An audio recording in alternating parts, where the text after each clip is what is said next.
Hey, I'm back to read chapter 9. A lot happened in chapter 8. Um, we found out that TJ was the one who went to the Wallace store and um, basically told on Stacy and Cassie's mom for taping over the books and for what she teaches and so on. Mama got fired in this chapter, and Cassie got revenge against Lily and Jean. So here we are moving into chapter 9. Spring. It seeped unseen into the waiting red earth in early March, softening the hard ground for the coming plow and awakening life that had lain gently sleeping through the cold winter. But by the end of March, it was evident everywhere. In the barn, where 3 new calves bellowed and chicks the color of soft pale sunlight chirped. In the yard, where the wisteria and English dogwood bushes readied themselves for their annual Easter bloom, and the fig tree budded, producing the forerunners of juicy brown fruit, for which the boys and I would have to do battle with fig-loving Jack. And in the smell of the earth itself, rain-drenched, fresh, vital, full of life, spring enveloped all of us. Oh, spring. Spring's coming for us, too. My favorite.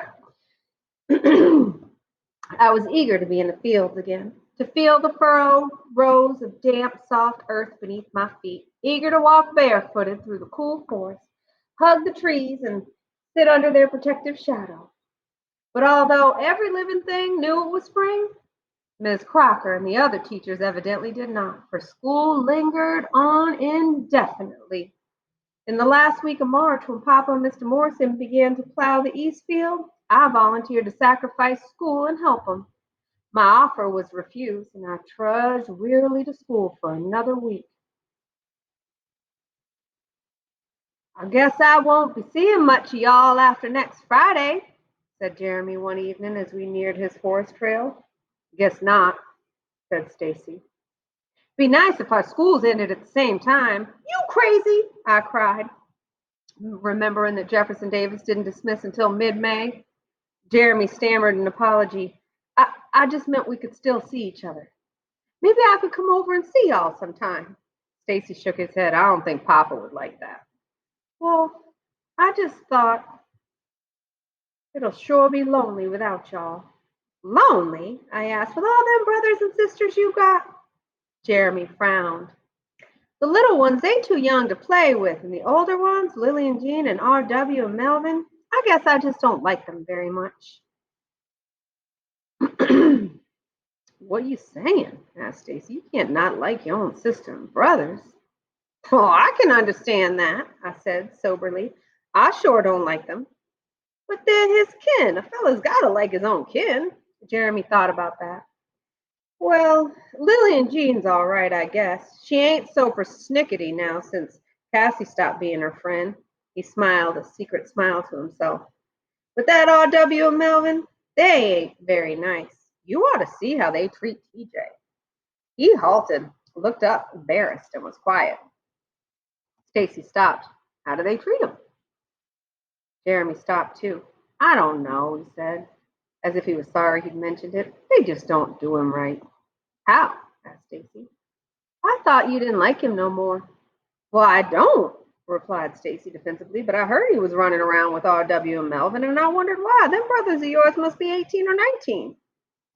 Ah, those are the white friends TJ said he has. Jeremy looked up at the sun, squinted, then glanced up at his forest trail a few feet ahead. They brung TJ by the house a couple times when Pa wasn't home. They treated him almost friendly-like. But when he left, they laughed and talked about him, called him names.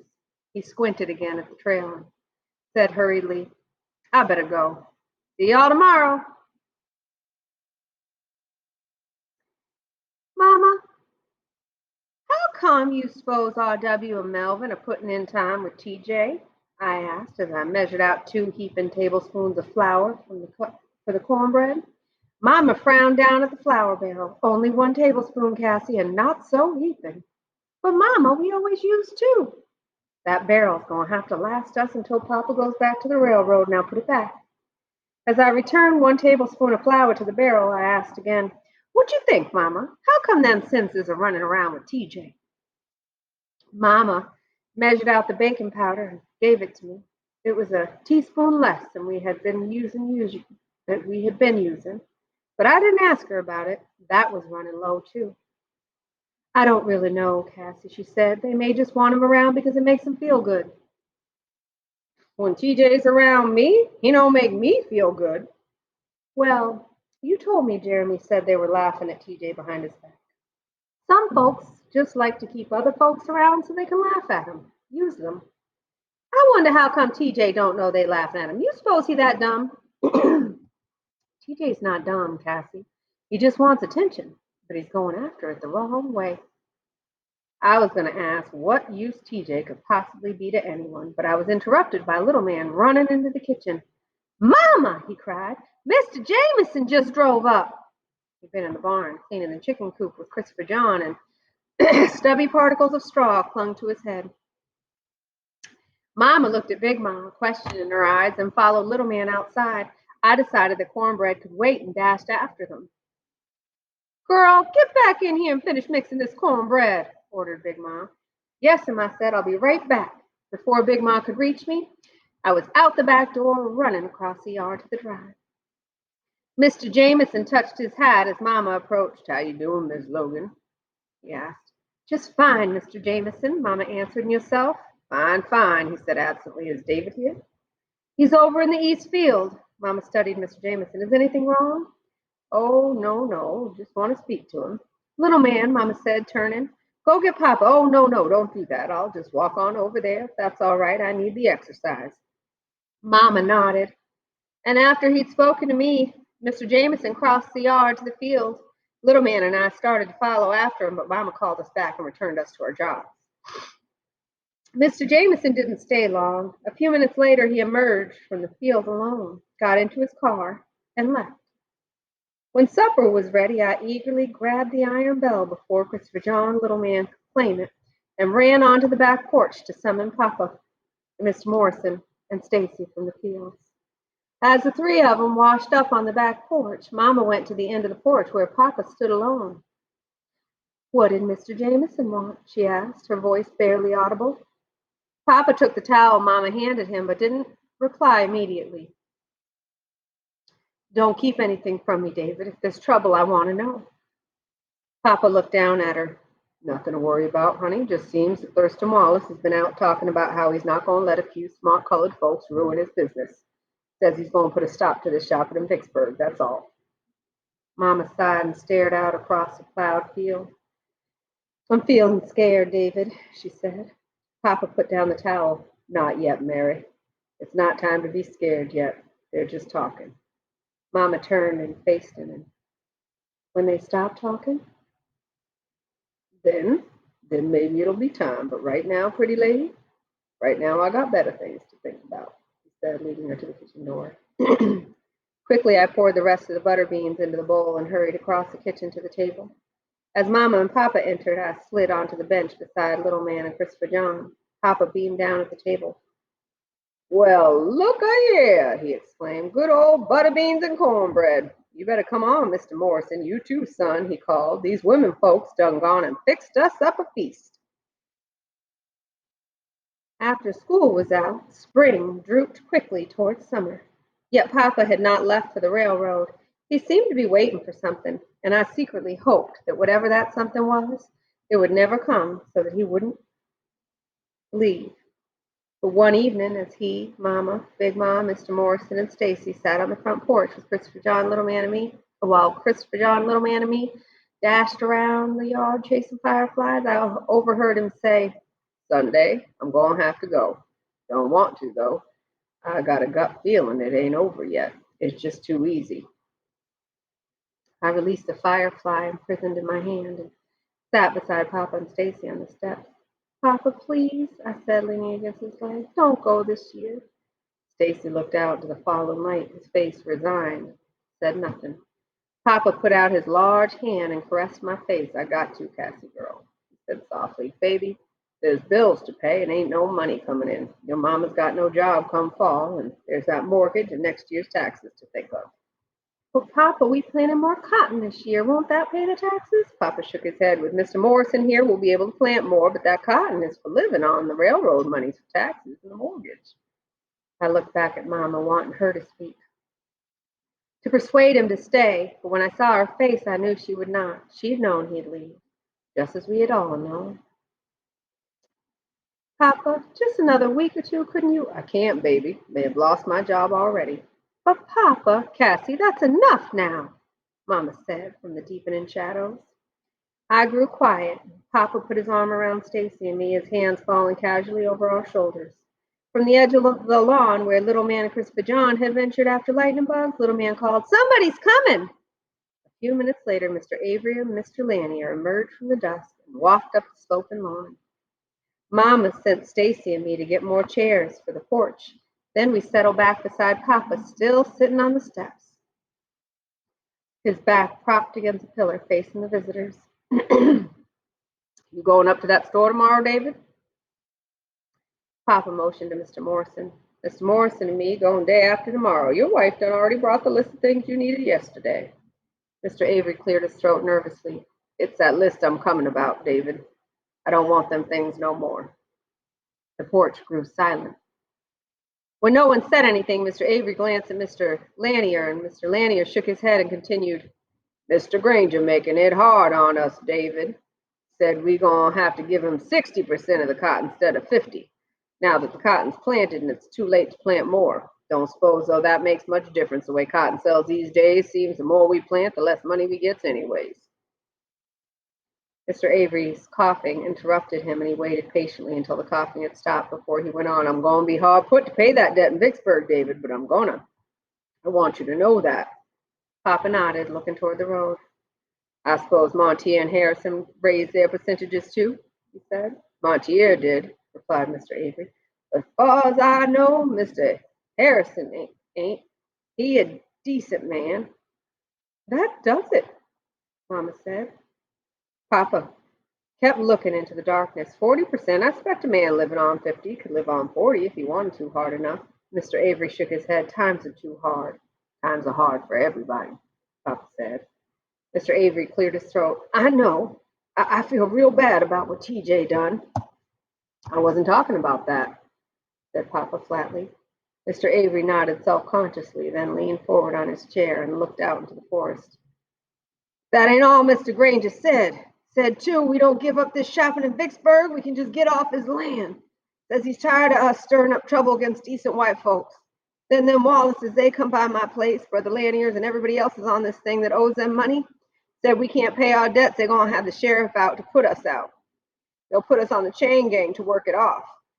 Oh, good Lord, exclaimed Big Mom. Mr. Lanier nodded and added, got to go up to the store by tomorrow to show good faith. Mr. Avery's coughing started again, and for a while there was only coughing in the silence, but when the coughing ceased, Mr. Lanier said, I prayed to God there was a way we could stay in this thing, but we can't go on no chain gang, David. Papa nodded. I don't expect you to, Silas. Mr. Avery laughed softly. We sure had him going for a time, though, didn't we? Yes, agreed Papa quietly. We sure did. When the men left, Stacy snapped. They got no right pulling out just 'cause them Wallaces threatening them one time. They go jumping all over themselves to get out like a bunch of scared jackrabbits. Papa stood suddenly and grabbed Stacy upward. You, boy? Don't you get so grown you go talking about more than you know. Them men? They doing what they gotta do. You got any idea what a risk they took to go shopping in Vicksburg in the first place? They go on the chain gang and their families got nothing. They'll get kicked off that plot of land they tended, and there'll be no place for them to go. You understand that? Yes, sir, said Stacy. Papa released him and stared moodily into the night. You were born blessed, boy, with land of your own. If you hadn't been, you'd cry out for it while you try to survive, like Mr. Lanier and Mr. Avery. Maybe even do what they're doing now. It's hard on a man not to give up. But sometimes it seems there just ain't nothing else you can do. I'm sorry, Papa, Stacy muttered. After a moment, Papa reached out and draped his arm around Stacy's shoulder. Papa, I said, standing to join them, we giving up too?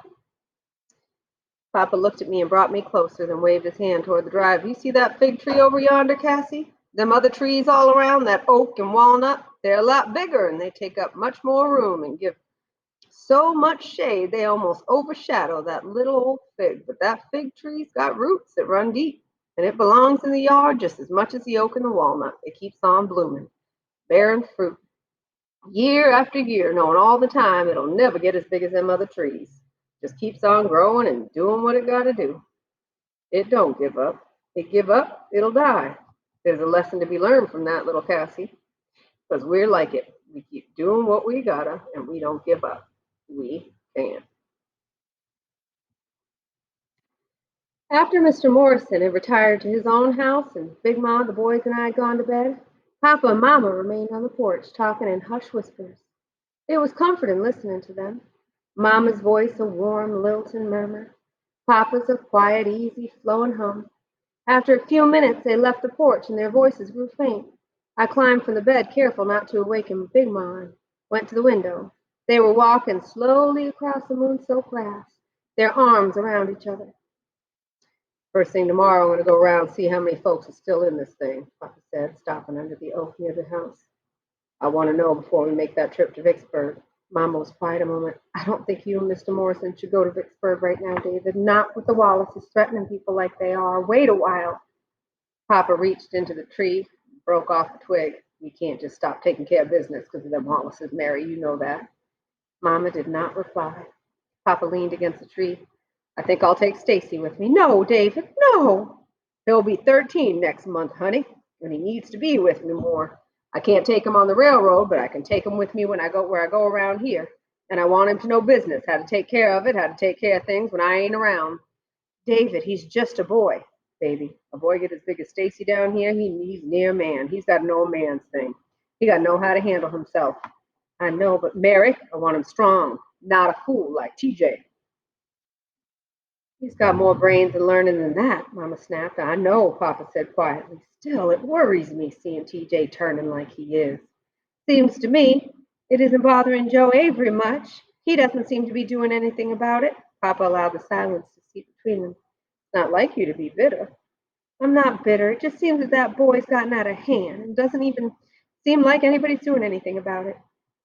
The other day, Joe told me he couldn't do anything with TJ anymore. That's a hard thing for a man to admit. He could still put a strap of leather against his bottom, can he? Said he tried, but his health's so poor he ended up with a bad coughing spell. Got so sick from it, he had to go to bed. Said after that, Fanny tried to whip the boy, but TJ's stronger than her, and it didn't do no good. Papa paused, then added, he's gotten pretty sassy, too, from what I understand. Well, sassy or not, Mama grumbled, they better figure out some way of getting that boy back on the right track, because he headed for a whole lot of trouble. Mama sighed heavily and left the tree. We better go in. I've got to get an early start if I'm going to get round to everybody. You're still set on going to Vicksburg? I told you I was. Mama laughed lightly in exasperation. Sometimes I wonder why I didn't marry sweet, quiet Ronald Carter or nice, mild Harold Davis. Because, woman, Papa said, putting his arm around her, you took one look at big, handsome me and knew no one else would do. And they both laughed and together moved slowly to the side of the house. 7 families, including ours, still refused to shop at the Wallace store, even with the threat of the chain gang. Mama said the number was not significant enough to hurt the Wallaces, only enough to rile them. And she worried, afraid for Papa, Stacy, and Mr. Morrison to make the trip. But nothing she could say would change Papa's mind, and they left as planned on Wednesday morning, long before dawn. On Thursday, when they were to return, it began to rain, a hard, swelling summer rain which brought a premature green darkness to the land and forced us to leave our hoeing of the cotton field and return to the house. As the thunder rumbled overhead, Mama peered out the window at the dark road. Wonder what's keeping them, she said, more to herself than anyone else. Probably got held up somewhere. Probably got held up somewhere, said Big Ma. Could have stopped to get out of the storm. Mama turned from the window. You're most likely right, she agreed, picking up a pair of Christopher John's pants to mend. As the evening fell into total darkness, we grew silent, the boys and I saying very little. Mama and Pig Ma concentrating on their sewing. their brows furrowed. My throat grew tight, and without knowing why I was afraid I was. Mama, I said, they're all right, ain't they? Mama stared down at me. Of course they're all right. They're just late, that's all. But, Mama, you suppose maybe somebody done? I think you children better go on to bed, Mama said, sharply, without letting me finish. But I want to wait up for Papa, objected little man. Me too, said sleepy Christopher John. You'll see him in the morning. Now go to bed. Since there was nothing we could do but obey, we went to bed, but I couldn't sleep. A cold fear crept up my body, churning my stomach and tightening its grip on my throat. Finally, when I felt that I was going to be sick from it, I rose and padded silently into Mama and Papa's room. Mama was standing with her back to me, her arms folded, and Big Ma was still patching. Neither one of them heard the door swing open. I started to speak, but Mama was talking, and I decided not to interrupt her. I've got a good mind to saddle lady and go looking for them, she said. Now, Mary, what good would that do? Big Ma questioned. You running out there on your own on that mare in the darkness and rain? But something's happened to them. I can feel it. It's just in your mind, child. Them men folks, all right. No, no, said Mama, shaking her head. The Wallaces aren't just in my mind. She stopped suddenly and stood very still. Mary, I thought I heard something. The dog started barking, and she turned half running across the room, pushing up the lock in a mad haste. She swung the door open and cried into the storm. David! David! Unable to stay put, I dashed across the room. Cassie, what you doing up, girl? Asked Big Ma, swatting me as I passed her, but Mama stared into the wet night, said nothing as I reached her side. Is it them? I asked. Out of the darkness, a round light appeared, moving slowly across the drive, and Mr. Morrison's voice drifted softly to us. Go on, Stacy, he said. I've got him.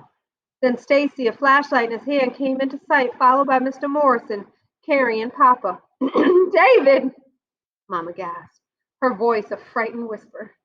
Big Ma, standing behind me, stepped back, pulling me with her. She stripped the bed to its sheets and ordered, Put him here, Mr. Morrison. As Mr. Morrison climbed the stairs, we could see that Papa's left leg stuck out, immobilized by his shotgun, strapped to it with a rope. His head was wrapped in a rag through which a dark redness of his blood had seeped. Mr. Morrison eased Papa through the doorway, careful not to hit the strapped leg, and laid him gently on the bed. Mama went immediately to the bed and took Papa's hand. Hey, baby, Papa said faintly. I'm all right. Just got my leg broke, that's all. Wagon rolled over it, said Mr. Morrison, avoiding Mama's eyes. We better get that leg set. Didn't have time on the road. But his head, Mama said, her eyes questioning Mr. Morrison. But Mr. Morrison said nothing further. Mama turned to Stacy. Are you all right, son? Yes'm, Stacy said, his face strangely ashen, his eyes on Papa. Then get on out of them wet things. Don't want you catching pneumonia. Cassie, you go on to bed.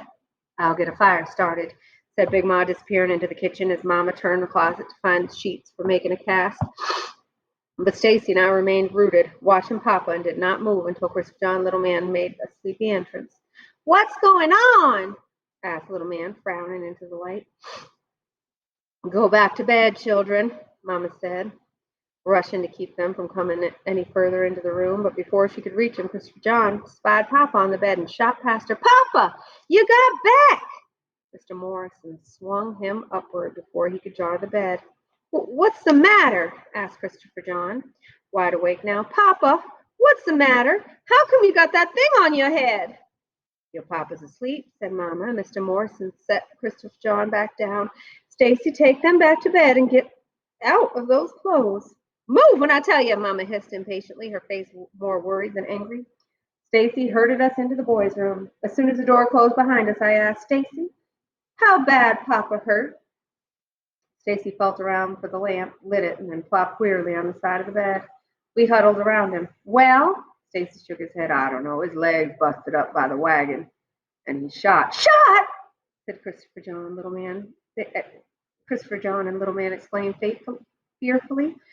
But I was silent, too afraid to speak, to think. Mr. Morrison says he doesn't think the bullet hurt him much. Says he thinks it just hit the skin here. Stacy ran his fingers along his right temple and didn't sink in nowhere. But who'd shoot Papa? Asked Little Man. Can't nobody shoot Papa. Stacy stood then and motioned Christopher John, little man, under the covers. I've said too much already. Cassie, go to bed. I continued to sit, my mind unable to move. Cassie, go on, like Mama said.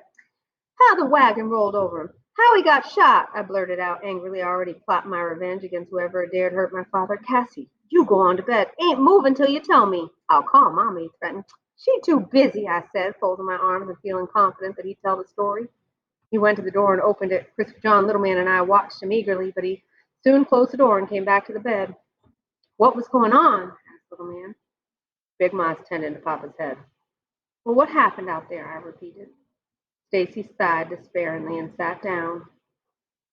We was coming back from Vicksburg when the back wheels come off, he said in a hollow whisper. It was already dark and it was raining too, and Papa and Mr. Morrison thought somebody done messed with him for both wheels to come off at the same time like they did.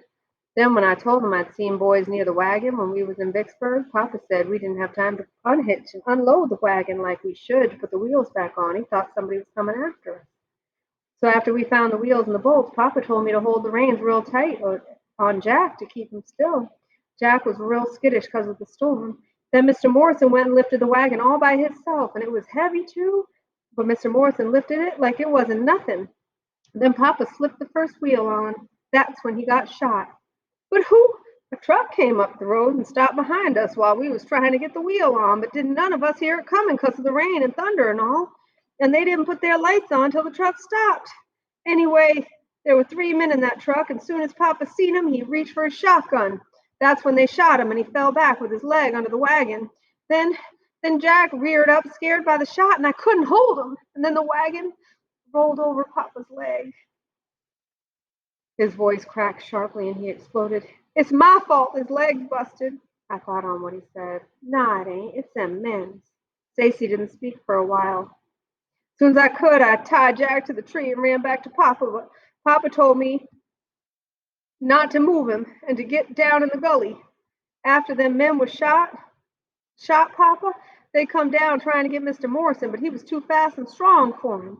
I couldn't see everything that happened because they didn't always stay in front of them headlights, but I did see Mr. Morrison pick up one of them like he wasn't nothing but a sack of chicken feathers and fling him down on the ground so hard it must have broke his back. Ain't never seen nothing like it before in my whole life. Mr. Morrison. Then one of them other two that had the gun shot at Mr. Morrison, but he didn't hit him. Mr. Morrison ducked away from the headlights into the darkness, and they went after him. Couldn't see nothing then. Heard bones cracking, heard somebody cursing and crying. Then I heard nothing but the rain. I was real scared, afraid they'd killed Mr. Morrison. They didn't, reminded little man, his eyes bright with excitement. Next thing I seen was a man coming real slow into the headlights and pick up the man lying in the middle of the road, the one Mr. Morrison had thrown down. He got him in the truck, but then come back and helped the other one. Not that one looked like he had broken arm. It was hanging all crazy like at his side. Then they turned the truck around and drove away. Then what? Little man inquired. Nothing. He put on the other wheel and come home.